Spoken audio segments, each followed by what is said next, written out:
إذا نذكر كما تابعنا الانطلاقة في هذه اللحظات من مطار الرباط سلا. إذا حافلة المنتخب الوطني المغربي ستحظى باستقبال شعبي وجماهيري كبير من كما قلنا من مطار الرباط سلا، مرورا بشارع الحسن الثاني وساحة 16 نوفمبر، بعد ذلك لساحة شالة وساحة الملك حسين، ثم الوجهة ستكون شارع محمد الخامس وساحة البريد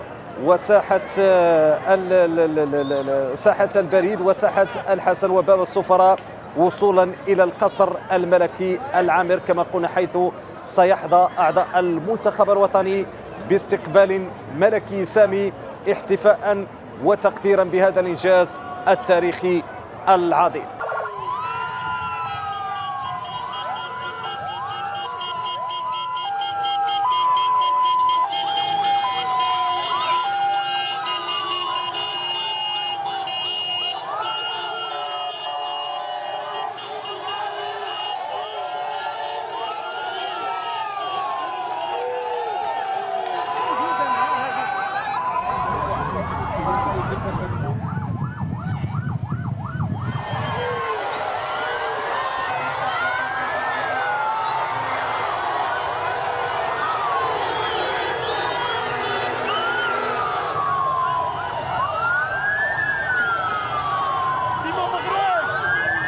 وجد بنيات تحتية أساسية، لأن احنا قبل لم نكن نجد حتى ملعب صغير نمارس فيه صح.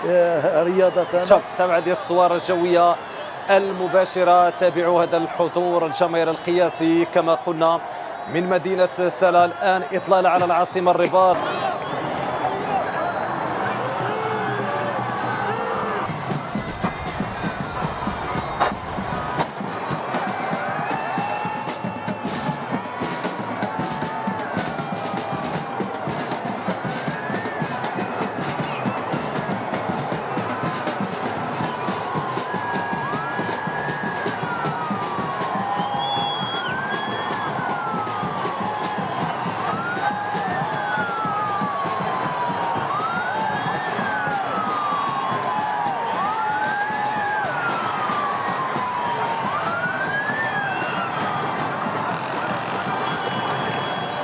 أكيد، فسلا الرباط والعدوتين هي مدينة تسكنها الدولة، واليوم تستقبل المنتخب الوطني المغربي، فهذه صور تاريخية، هذه صفحة أخرى من صفحات المجد اللي كيعيشها، وهذه محطة أخرى من محطات المسيرة مستمرة، المسيرة يعني لن تتوقف، مسيرة النماء، مسيرة الإنجازات، مسيرة التقوية. والمغرب الرياضي اليوم يعيش واحدة من أجمل اللحظات ديالو مع القاطرة اللي هي كرة القدم الوطنية. وأوراش التنمية أمامكم. شوف ماشي غير كرة القدم، فجميع الرياضات أوراش هذا المسرح الذي يعتبر مسرح كبير، برج محمد السادس نصر الله، ويطل عليه البرج، أكبر برج في إفريقيا. فالحمد لله المغرب ينمو بطريقة سريعة ومتوازنة ومسؤولة ومضبوطة على مستوى جميع الميادين. فالحمد لله شغفه بالرياضة، وقد تحمل مجموعة من المسؤوليات في مجال الرياضة. كان رئيسا للجنة المنظمة للألعاب المتوسطية 1983 وكانت ناجحة بكل المقاييس. المغرب أيضا عندما استقبل الألعاب العربية في 95، ثم البطولة الإفريقية لألعاب القوى، مجموعة من المحطات. فهذه أشياء رائعة. هناك الرياضة، هناك كرة القدم، ولكن من خلال هذه الجولة نطل على الشبكة الطرقية، نطل أيضا على ما يقوم به الأمن وكيف بسلاسة الآن. فخامة الصور تكفي أيها السادة والسيدات. استقبال الكبار من مملكة الكبار، استقبال الأبطال من مملكة الأبطال، حب الوطن بأجمل الرسائل من أبناء هذا الوطن. تابعوا قاسمهم المشترك، حبهم لوطنهم ولكل ما له ارتباط بهذا الوطن الغالي، حبهم للمغرب، حبهم لكل قضايا هذا الوطن، حبهم لحامي الأمة والدين أمير المؤمنين جلالة الملك محمد السادس نصره الله وأيده.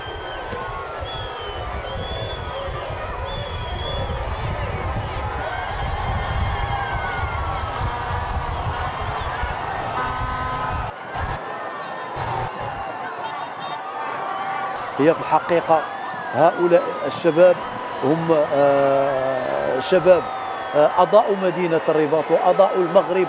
اكتب يا تاريخ هذه المشاهد الرائعة، اكتبوا يا مدونين ويا مؤرخين على أن المغرب الحمد لله شامخ وسيظل شامخا إلى أن يرث الله الأرض ومن عليها.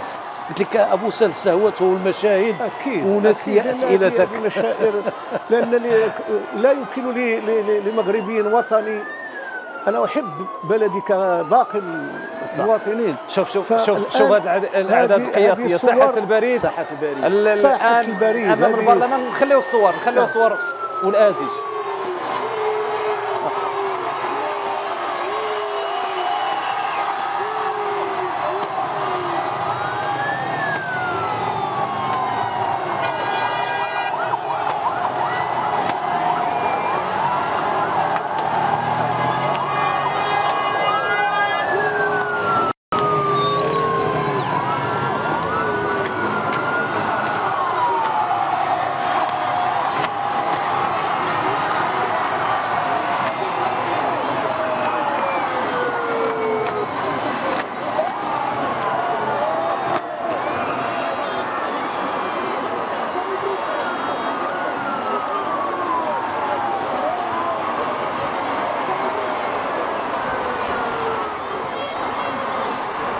فالجميع يرسمي في حضن هذا الوطن، كله حب، كله تفاؤل. وما هذه الصور الناطقة إلا تأكيد وإلا ملحمة على ما يعيشه المغرب من إنجازات ومن خطوات رائدة في جميع المجالات. هذه محطة أمل الشعب المغربي في الرباط وحتى في المدن الأخرى أن يخرج كما خرج في مجموعة من المباريات منتشيا بالفوز ومنتشيا بما تحقق اليوم. وبعد الختام خرج عن بكرة أبيه وبكل تلقائية وحب، خرج ليستقبل هؤلاء الأولاد ليشكرهم وليعبر عن ما يخالجه من وفاء ومن امتنان.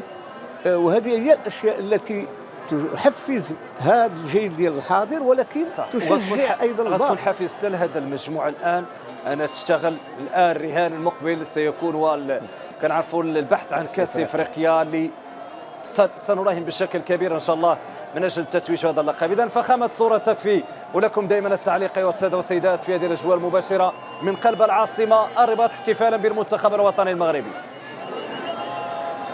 المغاربه الحمد لله لا توفرت لهم الظروف من أجل الإبداع ومن أجل التألق، فهم لا يتوانون ولو لحظة واحدة على تحقيق جميع المكتسبات وجميع النتائج المرجوة. رفعت رأس المغرب عاليا وشامخا، فبالتالي فليخرس أولئك الذين يشككون في جميع النهضات التي يعيشها المغرب، لأن تأكد بالواضح والملموس على أن المغرب الحمد لله يسير بخطى ثابتة ومتأنية نحو تحقيق كل رغبات الشعب المغربي على جميع المستويات. أفضل رد قافلتنا تسير والبقية يعرفونها. نذكر بأنه العناصر الوطنية ستحظى بعد لحظات باستقبال ملكي سامي احتفاء وتقديرا بهذا الإنجاز التاريخي العظيم. إذن صور جميلة. مدينة أنوار العاصمة الرباط اليوم ازدادت نورا وجمالا واحتفالا